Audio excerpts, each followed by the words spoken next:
Hello students, welcome back to account classes. I am BD Saini. आज की इस video में मैं आपको अकाउंटिंग रेशियो चैप्टर से एक बहुत ही इम्पॉर्टेंट टॉपिक डिस्कस करने जा रहा हूँ। टॉपिक का नाम है नेट एसेट्स टर्नओवर रेशियो।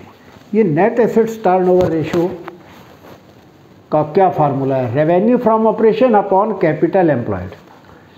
कभी कभी क्वेश्चन में रेवेन्यू फ्रॉम ऑपरेशन नहीं दिया होता है तो ग्रॉस रेवेन्यू में से सेल्स रिटर्न माइनस कर देते हैं, और अगर इन टर्म ऑफ सेल्स निकालना होता है तो सेल्स में से सेल्स रिटर्न माइनस कर देते हैं, नेट सेल आ जाता है।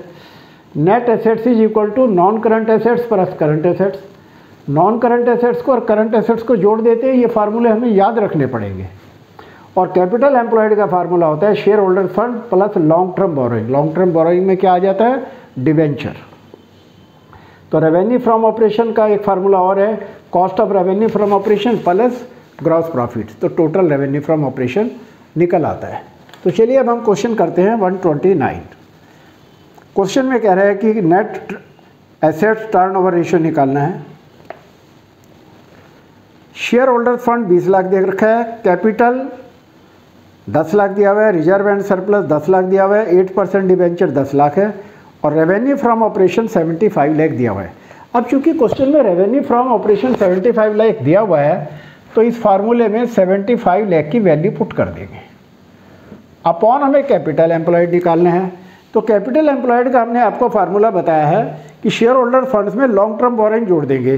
तो क्वेश्चन में शेयर होल्डर फंड 20 लाख दिया हुआ है, यहाँ वैल्यू पुट कर देते हैं,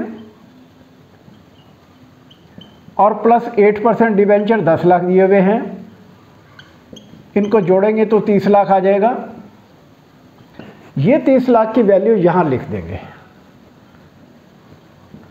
और इसको अब हम कैलकुलेट करेंगे। 75 लाख अपॉन 30,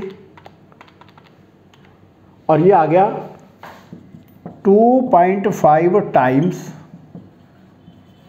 आंसर। बहुत ही छोटा सा क्वेश्चन है, हमने इसी फार्मूले में वैल्यू पुट की और हमारा आंसर आ गया। अब आप इस क्वेश्चन को, इस टाइप के क्वेश्चंस की और प्रैक्टिस करें। आपको हमारा वीडियो कैसा लगा आप लाइक करें, शेयर करें और सब्सक्राइब करें, ताकि हमारी लेटेस्ट अपडेट आप तक पहुंचते रहे। Thank you.